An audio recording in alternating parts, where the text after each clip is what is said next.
नमस्कार दोस्तों, मैं आपका अपने चैनल एचवीएस स्टडीज़ में स्वागत करता हूं। इस वीडियो में आपके लिए रेलवे के एनटीपीसी और रेलवे ग्रुप डी के लिए एनालिसिस कर रहा हूं प्रीवियस ईयर पेपर का, जिससे कि आपके अधिकतर क्वेश्चंस रिपीट करेंगे और नहीं रिपीट करेंगे तो ऑलमोस्ट इसके आसपास के क्वेश्चन आपसे पूछे जाएंगे।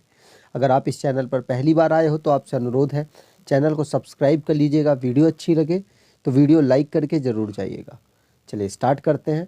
पहला क्वेश्चन है, which one of the following is a natural source of acetic acid। तो नेचुरल सोर्स क्या है एसिटिक एसिड का? तो आंसर यहाँ पर हो जाएगा विनेगर। विनेगर ऑप्शन यहाँ पर बिल्कुल सही है। ठीक है, यहाँ पर मैंने थोड़े और एग्जांपल लिख दिए हैं। जैसे ऑरेंज में कौन सा है? तो ऑरेंज में एसिड है सिट्रिक एसिड। विनेगर में कौन सा है? Acetic acid. टर्मेरिक में कौन सा है? तो टार्ट्रिक एसिड। और लेमन में सिट्रिक एसिड। टोमेटो में ऑक्जेलिक एसिड पूछा जाता है बहुत ज़्यादा, तो आपको याद रखना है।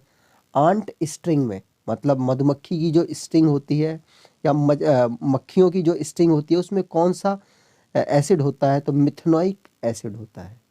ठीक है, चलिए आगे बात करें। अगला क्वेश्चन है, when did India conducted it's first nuclear explosion. तो पहला इंडिया ने न्यूक्लियर एक्सप्लोशन कब किया था? तो आंसर यहाँ पर हो जाएगा 18 मई 1974। बी ऑप्शन यहाँ पर सही है। 74 में इंडिया ने पहला किया था न्यूक्लियर एक्सप्लोजन का टेस्ट।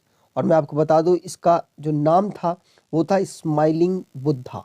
ठीक है, और उस समय पर प्राइम मिनिस्टर थी हमारी इंदिरा गांधी जी। और आपको बता दूं कि ये जो भारत इस वाले टेस्ट करने के बाद भारत बन गया था छठी कंट्री जिसके पास न्यूक्लियर वेपन्स आ गए थे। ठीक है, यहाँ पर बात की जाए, 11 मई को नेशनल टेक्नोलॉजी डे इंडिया में मनाया जाता है। याद रखना है, एग्जाम में पूछा जा सकता है। और जो ये टेस्ट था वो राजस्थान के पोखरन में किया गया था। आगे बात करें, अगला क्वेश्चन है, which city is also known as Scotland of India. इस तरीके के क्वेश्चन काफ़ी रिपीट किए हैं, तो आपको याद रखना है सब नेम ऑफ अनदर कंट्री। मतलब जैसे इस समय मैं आपको रिवाइज भी कराऊंगा आगे, चलिए वहाँ पे बात करते हैं। तो स्कॉटलैंड ऑफ इंडिया किसको कहा जाता है? तो कुर्ग। कुर्ग को स्कॉटलैंड ऑफ इंडिया कहा जाता है, जो कि कर्नाटका में लोकेटेड है।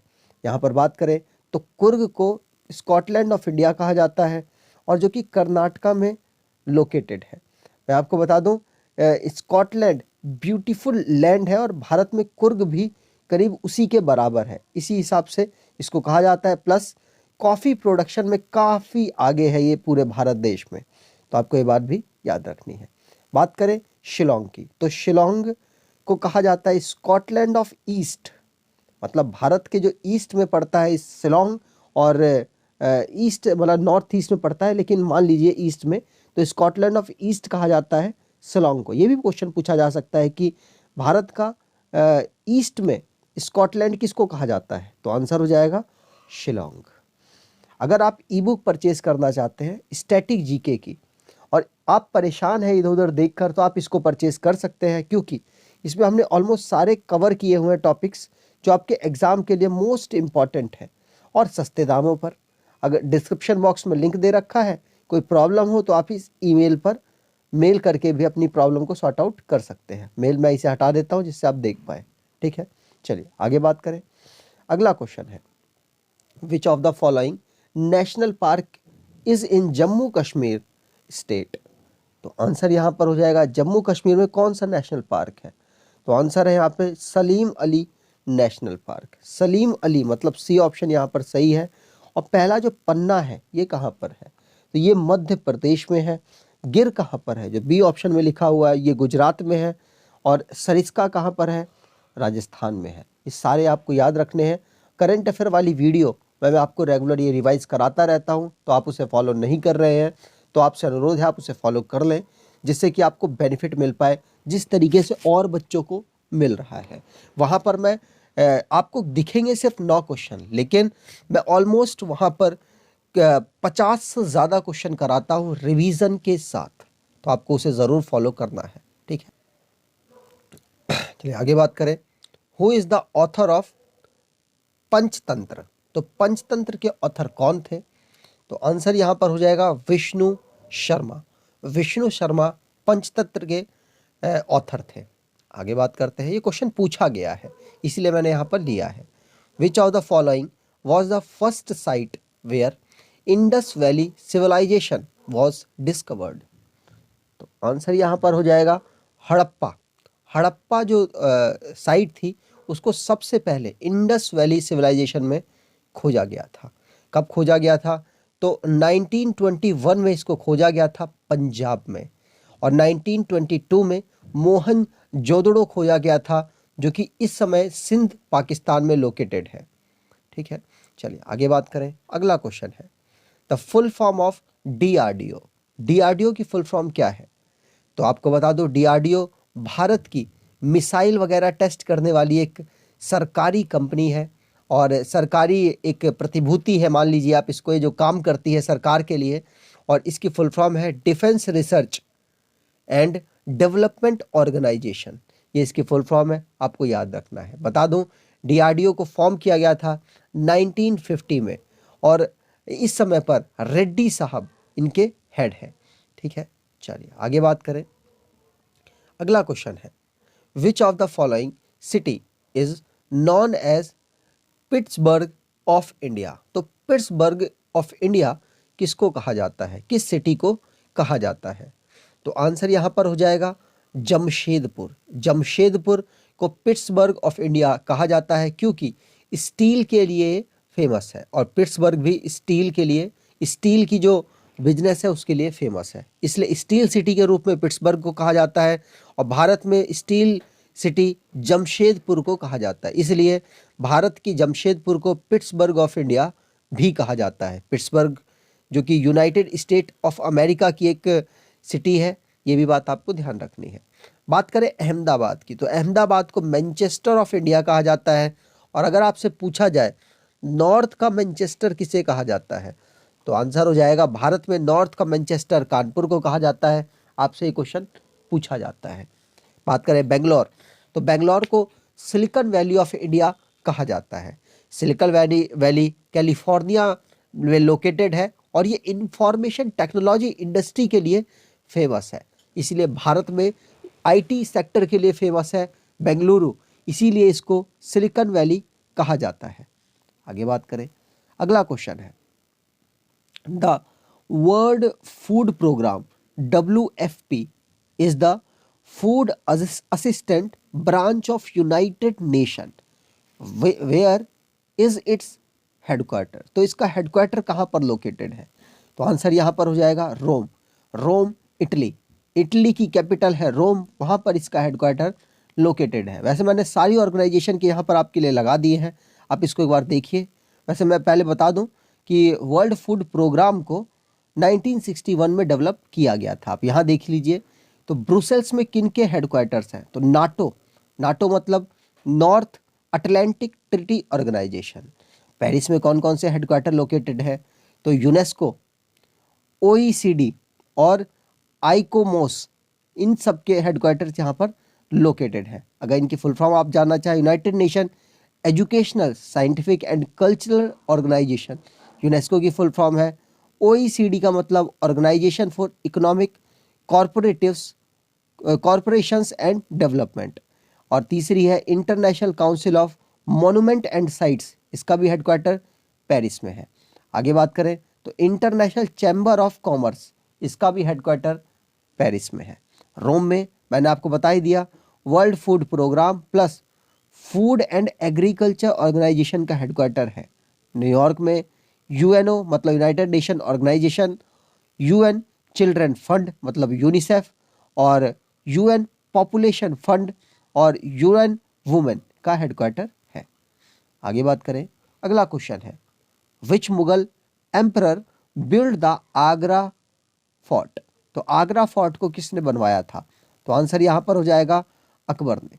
अकबर ने आगरा फोर्ट को बनवाया था। और दिल्ली में जो लाल किला है उसको किसने बनवाया था, मतलब रेड फोर्ट को किसने बनवाया था? तो शाहजहां ने इसको बनवाया था। आगे बात करें। यहाँ पर कुछ स्पेशल जो मुगल साम्राज्य में इवेंट्स हुए हैं उनके बारे में जान लेते हैं। जैसे जहांगीर, जहांगीर के समय पर कैप्टन हॉकिंग और सर थॉमस रो जिनका नाम था, उन्होंने इनकी कोर्ट में विजिट किया था। और ये पूछा जाता है इसलिए मैंने यहाँ पर लिखा हुआ है।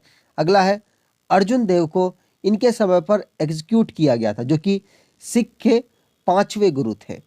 आगे बात करें, बेगम शाही मॉस्क्यू को लाहौर में इन्होंने ही बनवाया, इन्हीं के समय काल में बनाया गया था। शालीमार बाग जो कि श्रीनगर में लोकेटेड है, इनके द्वारा ही स्थापित किया गया था। अकबर की बात करें तो अकबर के समय पर एक नया रिलीजन डेवलप किया गया, दीन ए इलाही। अकबर के समय पर फतेहपुर सीकरी को बनाया गया। अकबर के समय पर बुलंद दरवाज़ा जो कि फतेहपुर सीकरी में लोकेटेड है, वहाँ पर बनाया गया। और सलीम चिश्ती की जो टॉम्ब है फतेहपुर सीकरी में बनाई गई। इन्होंने मनसबदारी सिस्टम को लॉन्च किया था, मतलब इंट्रोड्यूस किया था। और आगरा फोर्ट को तो इन्होंने बनवाया ही था। औरंगजेब की बात की जाए तो इन्होंने जो सिख गुरु थे, जो कौन से 9वें नंबर के, उनको एग्जीक्यूट किया था। बात करें इनके समय पर पिंजौर गार्डन जो कि लाहौर में लोकेटेड है, उसको बनाया गया था। शाहजहां के समय पर तो बहुत सारी प्रतिभूतियां बनाई गई, जैसे कि मोती मस्जिद, ताजमहल, जामा मस्जिद, रेड फोर्ट, ये सभी इनके समय काल में बनाई गई। आगे बात करते हैं। अगला क्वेश्चन है, who among the following is considered the father of geography. तो फादर ऑफ जियोग्राफी मतलब भूगोल का पिता किसे कहा जाता है? तो आंसर यहाँ पर हो जाएगा इरेटोस्थीन्स। ये डी ऑप्शन यहाँ पर सही हो जाएगा। ठीक है, यहाँ पर बात की जाए फादर ऑफ जियोग्राफी तो आपने पढ़ लिया, इरेटोस्थीन को कहा जाता है। लेकिन फादर ऑफ मॉडर्न इकोनॉमी किसको कहा जाता है? एडम स्मिथ को। और father of modern chemistry Antonio Lavoisier को कहा जाता है। फादर ऑफ हिस्ट्री हेरोडोटस को कहा जाता है। ठीक है, चलिए आगे बात करें। अगला क्वेश्चन है, what is the full form of नीति? तो नीति की फुल फॉर्म क्या है?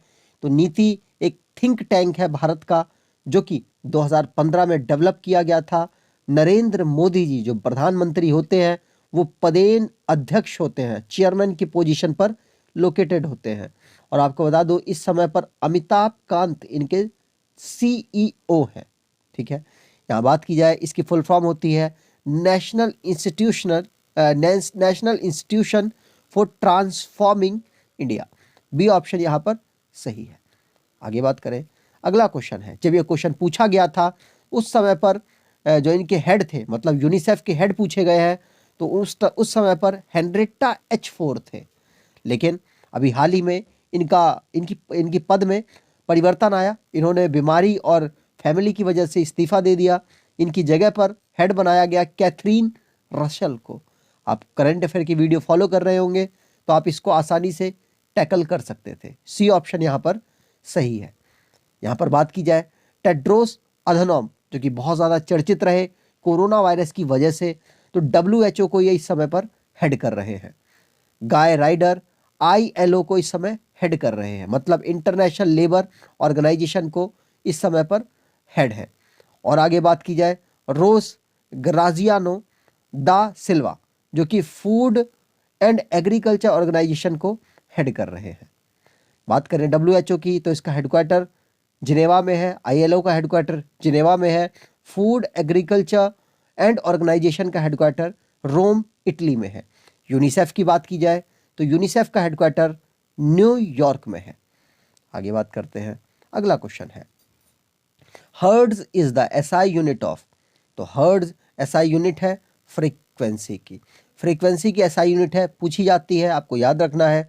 एनर्जी की SI यूनिट होती है जूल, और प्रेशर की SI यूनिट होती है पास्कल, फोर्स की SI यूनिट होती है न्यूटन। आगे बात करें।